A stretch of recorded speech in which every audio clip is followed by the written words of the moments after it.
নমস্কার। কাশফুলের কাব্য নির্মলেন্দু গুণ।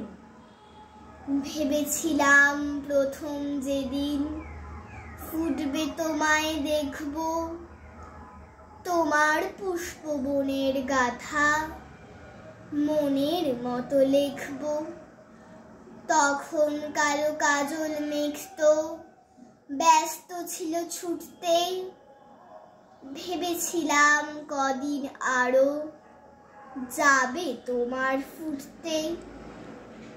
সবে তো এই বর্ষা গেল, শরৎ এলো মাত্র, এরই মধ্যে শুভ্র কাশে ভরল তোমার গাত্র।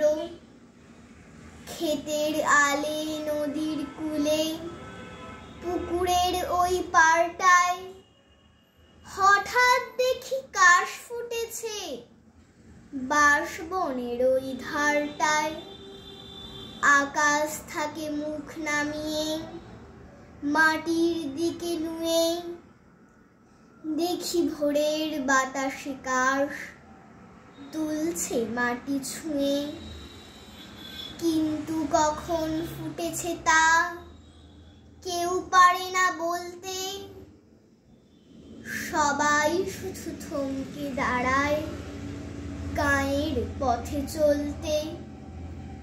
উচ্চদোলা পাখির মতো কাশবনের এক কন্যে তুলছে কাশের ময়ূর চূড়া কালো খোপার জন্যে। শরৎ রানী যেন কাশের বোরখাখানি খুলে কাশবনের ওই আড়াল থেকে নাচছে দুলে দুলে। প্রথম কবে ফুটেছে কাশ সেই বধূরা জানে, তাই তো সেটা সবার আগে খোপায় বেঁধে আনে। ইচ্ছে করে ডেকে বলি, ওগো কাশের মেয়ে, আজকে আমার চোখ জুড়ালো তোমার দেখা পেয়ে।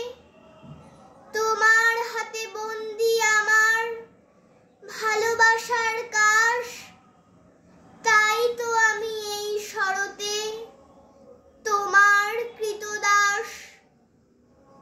ভালোবাসা কাব্য শুনে কাশ ঝরেছে যেই, দেখি আমার শরৎ রানী কাশবনে আর নেই। নমস্কার।